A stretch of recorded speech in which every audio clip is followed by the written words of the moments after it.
y la degeneración en una neoplasia maligna de la tiroides.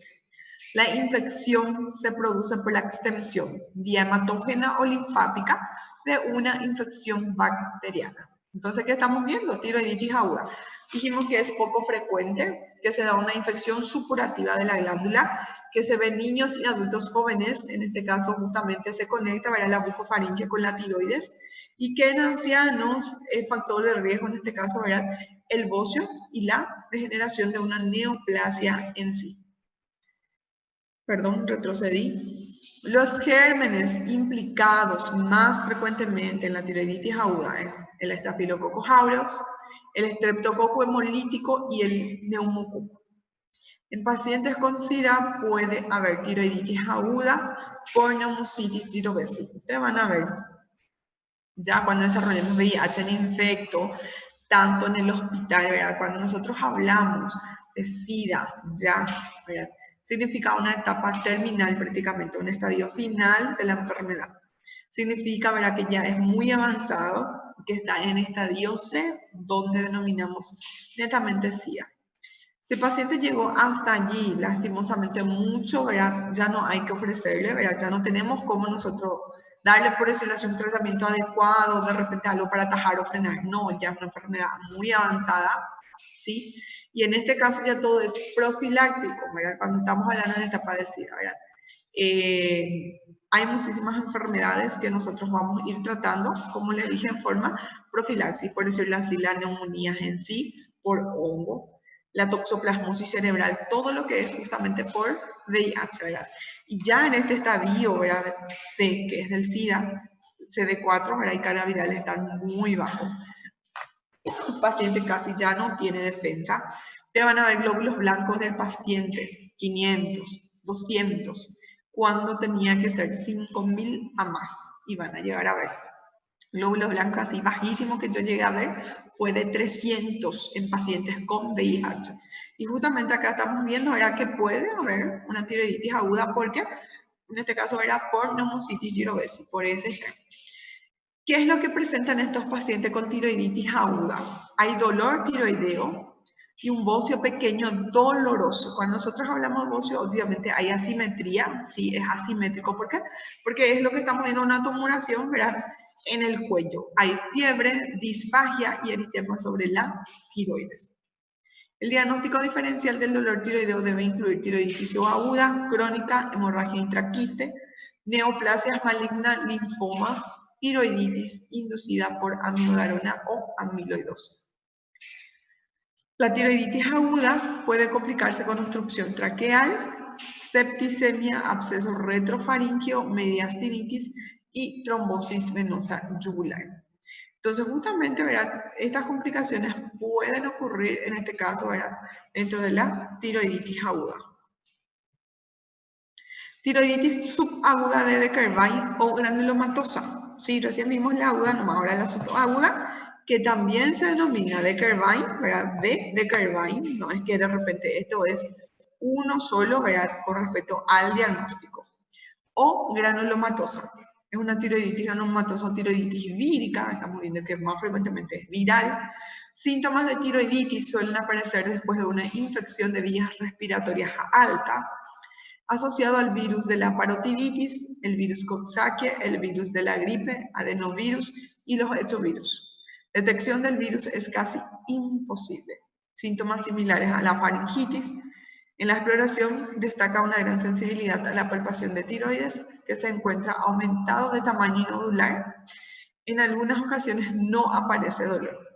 Incidencia máxima entre 30 y 50 años de edad, con predominio en el sexo femenino.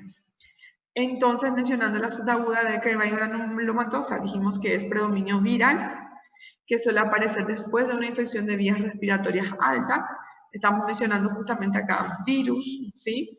Y manifestaciones clínicas pueden ser similares a una faringitis. La glándula tiroides presenta un infiltrado inflamatorio característico con alteración de los folículos tiroideos y células gigantes multinucleadas en el interior de algunos folículos. Los cambios foliculares avanzan a la formación de granulomas acompañados de fibrosis. Finalmente, la tiroides recupera su estado normal varios meses después del inicio del trastorno. Durante la fase inicial de destrucción folicular, se libera la hormona tiroglobulina y hormonas tiroideas, aumenta las concentraciones de T4 y T3 circulantes y suprime la TSH. Durante la fase destructiva, la captación de yodo radiactivo es baja o indetectable. Luego de varias semanas se acaba la reserva de hormonas de la glándula tiroides y aparece una fase de hipotiroidismo con T4 libre baja y aumento moderado de concentraciones de TSH. La captación de yodo radiactivo recupera la normalidad o incluso la aumenta. Y la hormona tiroidea y concentraciones de TSH se normalizan por último, ¿sí? Entonces, ir viendo acá, estamos mencionando incluso, ¿verdad?, lo que encontramos dentro de hipotiroidismo o hipertiroidismo con respecto, ¿verdad?, a los valores de T4, ¿verdad?, y TSH bajo. El paciente suele presentar una tiroides dolorosa, aumentada de tamaño, en ocasiones hay fiebre, puede haber manifestaciones de tirotoxicosis o hipotiroidismo, dependiendo de la fase de la enfermedad. Semanas antes de los síntomas tiroideos pueden aparecer síntomas de vías respiratorias inferiores. La evolución habitual de este trastorno es la resolución. Las pruebas de función tiroidea evolucionan por 3 fases durante 6 meses. Está la fase tirotóxica, T3 y T4 aumentados, TSH suprimida. La fase hipotiroidea, T4 bajo y TSH moderadamente alto. Y la fase de recuperación, que ya es TSH normal en este caso. ¿En qué contenido nosotros habíamos mencionado que también se puede denominar tirotoxicosis? Hipertiroidismo o, en este caso, hipotiroidismo. ¿En cuál de los dos habíamos mencionado tirotoxicosis? Y también que tiene otro nombre. Hiper. ¿Cuál? Hiper. Súper bien, hipertiroidismo, muy bien, ¿verdad? Dijimos justamente, también se denomina tirotoxicosis o enfermedades graves, ¿sí? En hipertiroidismo vimos eso. Ahora la tiroiditis silenciosa. ¿Ven cómo vamos viendo, ¿verdad? Como les dije, hay varias clasificaciones, ¿verdad? No es largo, pero hay varias clasificaciones. ¿Sí? ¿Quién habló?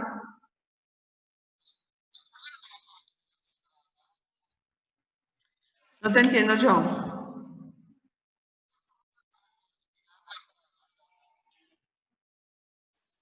¿En cuál? En el hiper.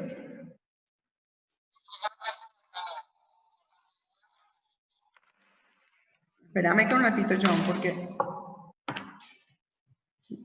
no sé por qué realmente, pero hasta ahora no cambié mi notebook, ¿verdad? En algunos, o sea, que de algunos nomás, algunos yo súper bien le escucho y otros sale como si fueran que están disfónicos, ¿verdad? Con ronco, y ahí ya no se entiende nada. Pocas palabras a veces se entienden.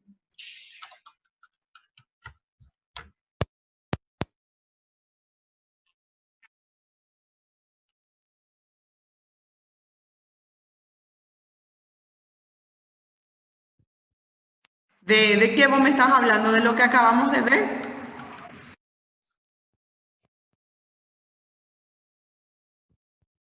Normales que vimos en hipertiroidismo, hipotiroidismo, ¿sí? Porque acá estamos mencionando ahora la función tiroidea que evoluciona por 3 fases, ¿sí? La tirotóxica, que es el hipertiroidismo, que nosotros vimos allí, que justamente el TSH está bajo y T4 aumentado, ¿sí? El hipotiroidismo que nosotros vimos, TSH alto y T4 bajo. Eso es lo normal, hipotiroidismo. Nosotros vimos así en las clases pasadas, no sé si recuerdan. Ah, eso es lo que preguntaste, Joan.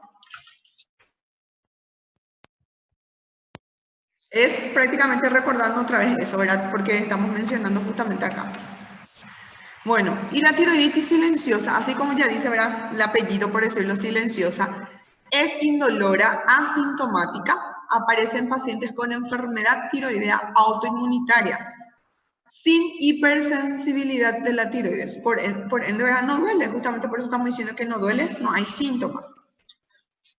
Recibe el nombre de tiroides, o de tiroiditis puerperal, mejor dicho, ya que ocurre hasta un 5%, ¿verdad?, en las mujeres de 3 a 6 meses después del embarazo. Por lo general, las pacientes tienen una breve fase de tirotoxicosis que dura entre 2 y 4 semanas seguida de una fase de hipotiroidismo de 4 a 12 semanas, tras las cuales se produce la resolución del trastorno. El padecimiento puede recurrir en embarazos posteriores. El cuadro evoluciona insidiosamente 2 a 5 meses. Justamente miré también, anoche estaba mirando también Harrison, Mitcham iba a decir, no sé por qué. Harrison, ¿verdad? Y acá yo no estoy así, por decirlo, muy de acuerdo, porque nosotros aquí denominamos puerperio, ¿verdad? Acá, por ejemplo, dice tiroiditis puerperal, ¿verdad? Cuando nosotros denominamos puerperal o puerperio, significa cuando ya tuvo su bebé, ya es después, ¿sí?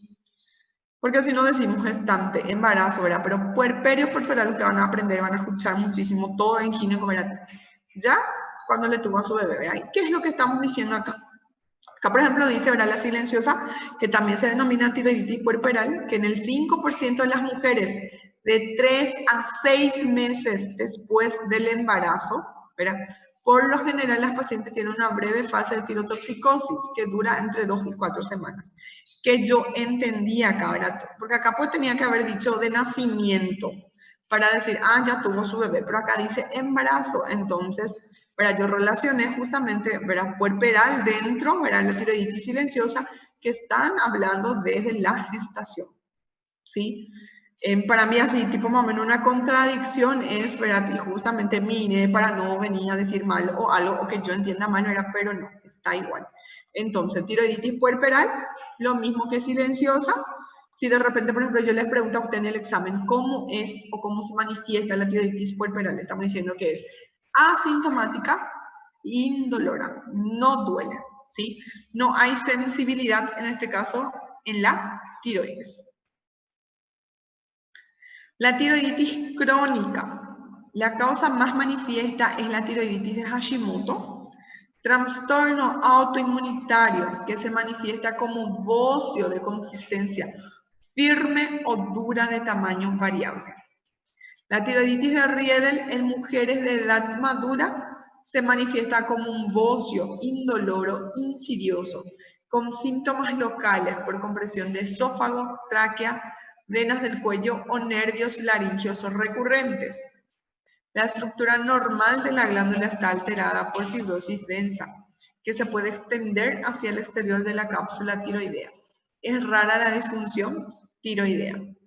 El bocio es duro, no hipersensible, ¿verdad? Cuando nosotros hablamos que no hay sensibilidad, justamente es indolora y a menudo es asimétrico, fijo, lo que despierta sospecha de malignidad.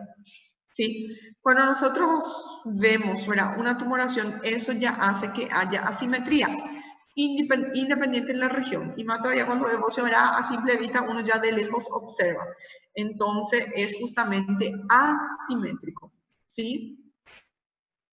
¿Se está entendiendo, chicos, algo por lo menos hasta acá? Sí, profe. Bueno. Esto es la tiroiditis linfocitaria crónica de Hashimoto o bocio linfoide. Es un proceso inflamatorio crónico, así como ya decimos que es crónica, ¿verdad?, en el que intervienen factores autoinmunitarios. Aparece con más frecuencia en mujeres de edad media. El bocio es la principal manifestación de este proceso. Suele ser asimétrico, de consistencia elástica y con aumento del lóbulo piramidal. Al comienzo de la enfermedad, la reserva tiroidea suele estar intacta o mostrar un hipotiroidismo subclínico conforme avanza la enfermedad. Se desarrolla hipotiroidismo. Existen casi siempre títulos elevados a anticuerpos antiperoxidasa en vista de la frecuencia con la que se desarrolla hipotiroidismo y de la existencia con bocio acá haber indicado tratamiento con tiroxina, ¿sí? En este caso. Entonces, hablando de bocio, para no olvidar, ¿verdad?, siempre es asimétrico, ¿sí? Y en algunos vamos a ver que es doloroso de acuerdo con cada clasificación que vamos viendo, y en otros menciona que es indoloro. Y frecuencia, estamos hablando sexo femenino. Histología, ¿sí? Bueno, con respecto a la tiroiditis linfocitaria crónica, Hashimoto o bocio linfoide, 3 nombres, ¿verdad? Dijimos que una inflamación crónica, que acá intervienen factores autoinmunitarios, ¿sí? Más frecuente sexo femenino durante la edad media, ¿verdad? Paciente joven, que el bocio es la principal manifestación justamente acá, ¿verdad? Que dijimos que es asimétrico, ¿verdad? Todo lo que vemos justamente con respecto a tumoración es asimétrico. En este caso muestra un hipotiroidismo subclínico y conforme que vaya avanzando, ¿verdad? Progresando la enfermedad, va a ir, ¿verdad? Presentando hipotiroidismo con respecto a esto. Histológicamente, estamos hablando justamente, ¿verdad? Se observa una infiltración linfocitaria difusa y algunas células epiteliales con alteraciones oxífilas en el citoplasma, características de la tiroiditis de Hashimoto. Justamente acá estamos viendo, ¿verdad?, lo que es el cambio, lo que va ocurriendo, ¿verdad?, anatomopatológicamente. Entre los signos que demuestran la participación de factores autoinmunes se encuentran la infiltración linfocitaria de la glándula y la presencia de anticuerpos antitiroideos, anticuerpos antiglobulina y antiperoxidasa. Ahora, la tiroiditis fibrosante, que es de Riedel o estruma de Riedel, es un trastorno inflamatorio raro, etiología incierta. Clínicamente se presenta con síntomas, depresión, y en la exploración se encuentra una glándula aumentada de tamaño, dura e inmóvil. Se asocia a veces con fibrosis mediastínica y retroperitoneal. Existe hipotiroidismo en un 25% de los casos. Los anticuerpos antitiroideos son negativos y la captación de yodo está disminuida. ¿Y dónde justamente estamos viendo eso? En la tiroiditis fibrosante, también denominada de Riedel o estruma de Riedel. Acá justamente la tiroiditis inducida por fármacos, y en la cual vamos a ver amiodarona, sujetos que reciben citocinas como interferón alfa o interleucina 2 pueden presentar tiroiditis indolora. El interferón alfa se utiliza para tratar la hepatitis B o C, estamos hablando de hepatitis crónica, y cánceres de la sangre y de la piel. Origina disfunción tiroidal en 5% de los pacientes que lo reciben. Se ha asociado con tiroiditis indolora, hipotiroidismo y enfermedades graves. Es más frecuente en mujeres con anticuerpos contra peroxidasa tiroidea, presentes desde antes del tratamiento. Entonces, es ir observando justamente acá para tratar de, así como dijimos, ¿verdad?, que es más frecuente ya en las mujeres que tienen anticuerpos, ¿verdad?, contra peroxidasa y tiroidea en este caso. Con respecto a la amiodarona, ¿qué fármaco es la amiodarona? Es un antiarrítmico de tipo 3. Te van a llegar a escuchar mucho, ¿verdad? De repente pacientes con fibrilación auricular, ¿verdad?, arritmias, a veces usamos. Es de uso habitual, como les digo, ¿verdad?, tiene relación estructural con la hormona tiroidea. ¿Por qué? Porque la amiodarona contiene en este caso 39% de yodo por peso. Almacena en el tejido adiposo, persiste durante más de 6 meses tras la interrupción en este caso, del tratamiento, ¿sí? Inhibe la actividad de la desillosidasa y sus metabolitos actúan como antagonistas débiles de la acción de las hormonas tiroideas.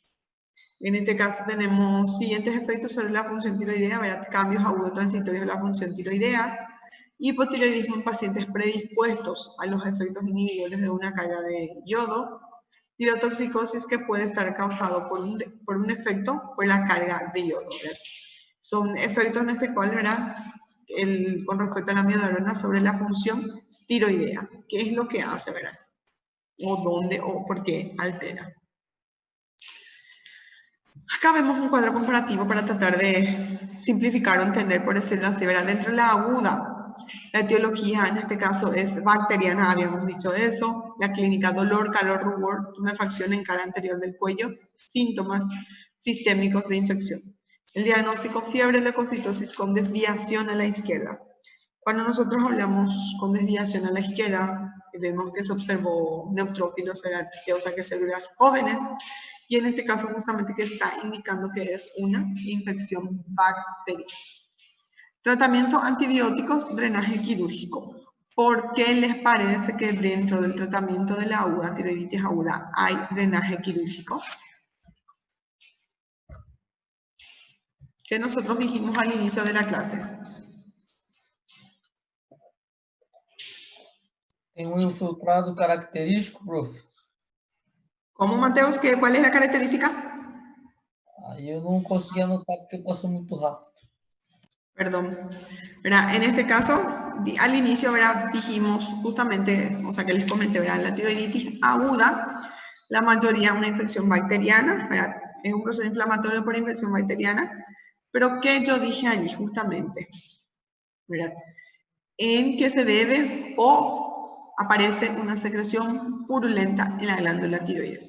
Y por eso estamos hablando de drenaje quirúrgico. Si estamos hablando que hay pus, ¿verdad? Mientras no quitemos eso, el paciente va a hacer fiebre, va a empeorar o va a permanecer igual con respecto a la respuesta, ¿verdad? Del laboratorio. Subaguda es viral, ¿sí? Hay bocio doloroso nodular, dolor cervical anterior, febrícula, hipertiroidismo. Diagnóstico, a veces aumenta que es la eritrosedimentación, captación nula de gammagrafía, anticuerpos, autoanticuerpos negativos. Tratamiento aspirina, corticoides, beta bloqueantes. La linfocitaria transitoria, autoinmune, la clínica bocio no doloroso, hipertiroidismo posible, hipotiroidismo transitorio. El diagnóstico, en este caso, ¿verdad? PSG normal, ¿sí? Eritrosedimentación acá está normal, hay captación nula en gammagrafía, títulos bajos de antiperoxidasa. Tratamiento beta bloqueantes o levotiroxina.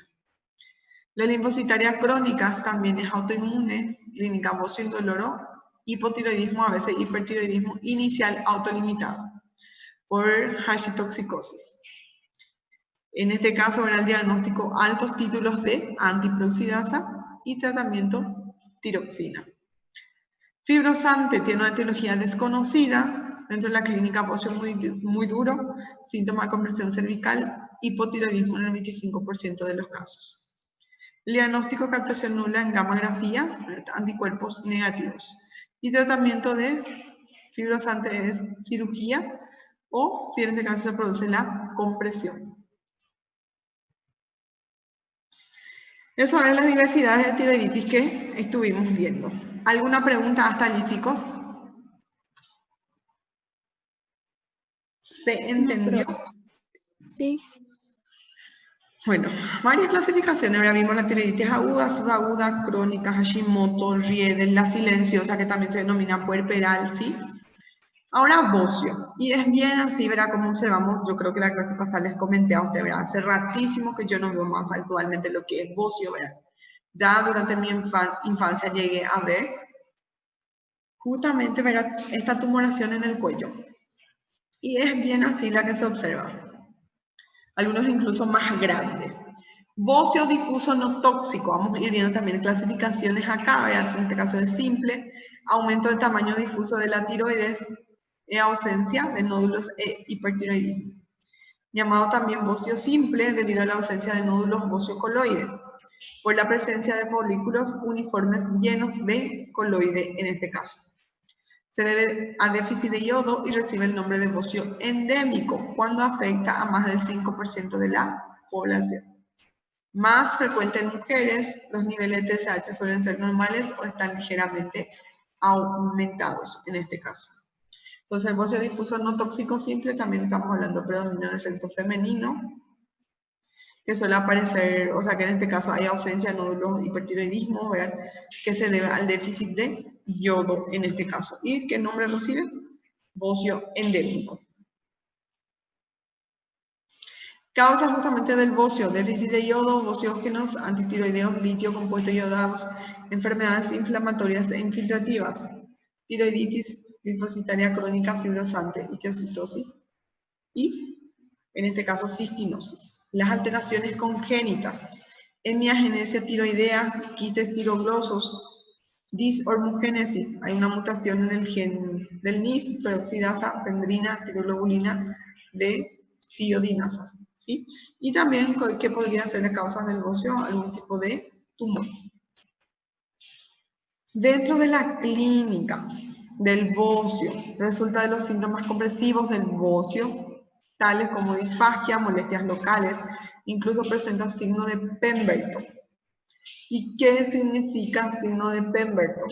Al levantar los brazos, se produce congestión facial, pudiendo llegar al síncope por compresión de los vasos cervicales. Entonces, no olvidar, Pemberton, levamos los brazos, ¿verdad? Y en este caso puede, como bien dice la literatura, llegar a tener síncope en la paciente. No existe clínica de hipo e hiperfunción tiroidea porque los niveles hormonales son siempre normales. La afectación de los nervios laringeos recurrentes es excepcional y debe hacer siempre pensar que estamos ante un cáncer de tiroides. Hasta hoy en día, yo no me acuerdo que haya visto tiroiditis o de repente Hashimoto de Deckerbein, ¿verdad? Lo que sí llegué a ver y sigo viendo hasta hoy en día mucho es el hipotiroidismo, ni tan hipertiroidismo de repente yo no llegué a ver. Observen la imagen, ¿verdad? Es enorme la tumoración que presentan estos pacientes. Y para que vayan viendo, ¿verdad? Es el aumento, ¿verdad? Que va afectando a la tiroides en sí, ya hay compresión, todo eso. Acá vemos de frente y acá vemos lateral. Diagnóstico y tratamiento. Se realiza al demostrar bocio difuso en la exploración y con técnicas de imagen como ecografía tiroidea o gammagrafía. Esta última es normocaptante o levemente hipercaptante. Las determinaciones hormonales son normales. La realización de una radiografía de tórax o, en este caso, la tomografía, es útil para valorar si existe desplazamiento traqueal o compresión de la vía aérea. Una excreción urinaria de yodo baja menor a 15 microgramos decilitro apoya el diagnóstico de déficit de yodo.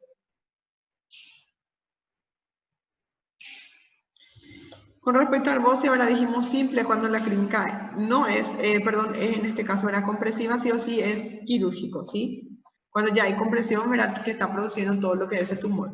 Y cuando es asintomático, verá, hay varias opciones, es medicamento o tratamiento médico. Levotiroxina, dosis supresoras, radioyodo, la terapia sal iodada y, por sobre todo, como bien dice, vigilar la evolución, ir controlando todo. El bocio multinodular no tóxico. Más frecuente en mujeres, su prevalencia aumenta con la edad, más común en regiones con déficit de yodo y regiones con yodo suficiente. Suele haber gran variación en el tamaño de los nódulos. Por lo general, los pacientes son asintomáticos, son eutiroideos. La diferencia, por ejemplo, llaman bocio multinodular tóxico, recién vimos no tóxico. El bocio multinodular tóxico, la diferencia radica en la presencia de autonomía funcional en el bocio multinodular no tóxico. La presentación clínica consiste en hipertiroidismo subclínico o tirotoxicosis leve. En ancianos que acuden por fibrilación auricular, palpitaciones, taquicardia, nerviosismo, temblores y pérdida de peso en este caso. T4 está bajo, normal, TSH lo que está abajo, T4 normal, o mínimamente también puede estar aumentada T4, ¿sí? Con respecto a bocio multinodular tóxico. Y aquí, ¿qué es lo que observamos? Verá, vimos tóxico y no tóxico, los dos son multinodulares, ¿sí? Acá nada más para ver una imagen ilustrativa, verá, esto que nosotros vemos acá con la raya negra delimitado es nuestra tiroides normal. Tiroiditis, dijimos que hay un aumento de tamaño, una inflamación crónica, ¿verdad? Todo esto que ya va aumentando, ¿verdad? Que se ve, es justamente bocio. Y el bocio multinodular, ¿verdad? ¿Qué es lo que vemos acá en el bocio multinodular? Varias lesiones o de repente nódulos, ¿verdad? Como dice, ¿verdad? Ya en la tiroides en sí, ¿verdad? Por eso justamente recibe el nombre de multinodular, porque son varios nódulos en la tiroides. Y por último está el nódulo solitario hiperfuncional, ¿verdad? Como ya dijimos, solitario significa solo. Un nódulo tiroideo solitario de funcionamiento autónomo recibe el nombre de adenoma tóxico. La tirotoxicosis suele ser leve, el nódulo tiroideo suele ser suficientemente grande como para ser palpable. La gammagrafía tiroidea suele proporcionar la prueba diagnóstica definitiva. ¿Sí? Entonces, ¿eso en qué? Porque ustedes van a ver que podemos pedimos la ecografía de cuello, ya nos habla ya de repente si qué tipo de tumulaciones, ¿verdad? Si es quiste, ¿verdad? Hay líquido, tenemos que quitar, todo va a ir dependiendo de eso en este caso. ¿Preguntas, chicos? ¿Dudas?